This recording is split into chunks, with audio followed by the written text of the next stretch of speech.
মোবাইলে আলাপ, জমে ওঠে গভীর প্রেম, অবশেষে প্রেমে প্রত্যাঘাত, শেষে পরিণতি আত্মঘাতী প্রেমে। ঘটনা নদিয়ার হাঁসখালি। জানা যায় হাঁসখালির মাপজোয়ান পঞ্চায়েতের হলদিপাড়া মাঠপাড়ার 24 বছরের প্রবীর বিশ্বাস ওরফে পাপাই হত দরিদ্র পরিবারের পাপাই কর্মসূত্রে বাইরে যান। সেখান থেকে হঠাৎ মোবাইল ফোনের মাধ্যমে এক মেয়ের সঙ্গে আলাপ হয়। তার আলাপ গভীর প্রেমে পরিণত হয়। ধীরে ধীরে তাদের প্রেম গভীরভাবে জমে ওঠে। এরপর পাপাইয়ের বাড়িতে বিয়ের প্রসঙ্গ নিয়ে কথাবার্তা শুরু হয়, কিন্তু অভিযোগ তারই মধ্যে আসে আচমকাই এক বিশ্বাসঘাতকতার গল্প। পাপাই প্রেমিকা নাকি তার সঙ্গে সম্পর্ক ছিন্ন করে অন্যজনের সঙ্গে সম্পর্কে লিপ্ত হয়েছে। আর সেই খবর শোনা মাত্রই ভেঙে পড়ে পাপাই। মনের যন্ত্রণা সহ্য করতে না পেরে বিষকে আত্মহত্যার চেষ্টা করে। পরিবারের লোকজন জানতে পেরে তাড়াতাড়ি যুবককে স্থানীয় বগুলা গ্রামীণ হাসপাতাল নিয়ে যায়। অবস্থার অবনতি হয়, কর্তব্যরত চিকিৎসক যুবককে শক্তিনগর জেলা হাসপাতালে পাঠায়। সেখানেই মৃত্যু হয় যুবকের।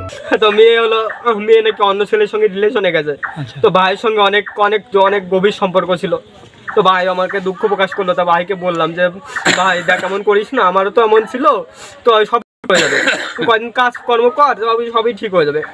তো বললো যে দাদা আমার আর মন লাগছে না, আমি আর বাঁচার ইচ্ছা করছে না। বলছি কে কেমন ধরনের কথাবার্তা বলছিস? তুই আমার দাদার সামনে, তুই নিজের দাদা, তা আমার নিজের তোর দিদাই নিজের দাদা, তুই এইসব কথা বললে আমার কি ভালো লাগে? তা বললো যে দাদা আমার আর ভালো লাগে না বাঁচতে, আমার এইসব কথা বলিস না। তো কালকে সকালবেলা আমাকে ফোন করে বলছে দাদা কি রান্না করেছি? আমি বললাম মাছ রান্না করেছি, আয় খাওয়া দাওয়া কর। তো খাওয়া দাওয়া বললো যে দাদা তুই খাওয়া দাওয়া করে নে। তারপর আমি খাওয়া দাওয়া করছি। তো আমার পাশের রুম, ওই রুমে এর আগের দিনে শুয়েছিল।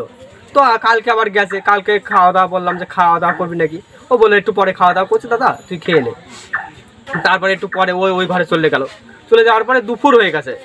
এবার ওর ফোনে অনেকবার ফোন করছে, আমার জন্য রিংটন বাজছে, অনেকবার ফোন করছে। তারপর মাঝখানে আমার দিদা গেছিলো, দিদার সঙ্গে কথাবার্তা বললো। তো তখনও ঠিকঠাক ছিল। তো তখন ঠিকঠাক থাকার পরেও তারপরে আমি দুপুরবেলা আমার ধর্ম বাবা ফোন করেছে আমাকে। বলছে বাবা তুই কোথায় আছিস? আমি বলছি বাড়িতে। বলছে ভাই কোথায় রে? ভাইকে ডাক দে তো।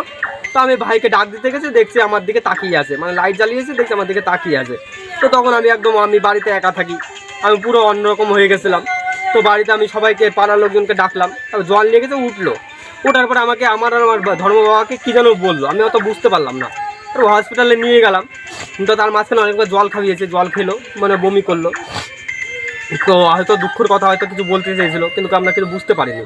তো তারপর হসপিটালে নিয়ে যাওয়ার সঙ্গে সঙ্গে ডাক্তার একটা সিলাইন দিল। তো ডাক্তারকে জিজ্ঞাসা করলাম কী হয়েছে, মানে পেশেন্টের অবস্থা কেমন। বলছে ডাক্তারের ইংরেজিতে কোনো রকমভাবে বেঁচে আছে, কিন্তু তোমরা বুঝতে পারবে না। তো তারপরে কৃষ্ণনগর নিয়ে গেল। কৃষ্ণনগর নিয়ে যাওয়ার পরে অ্যাম্বুলেন্স আলা আমাকে ফোন করে বললো তোর ভাই আর নেই।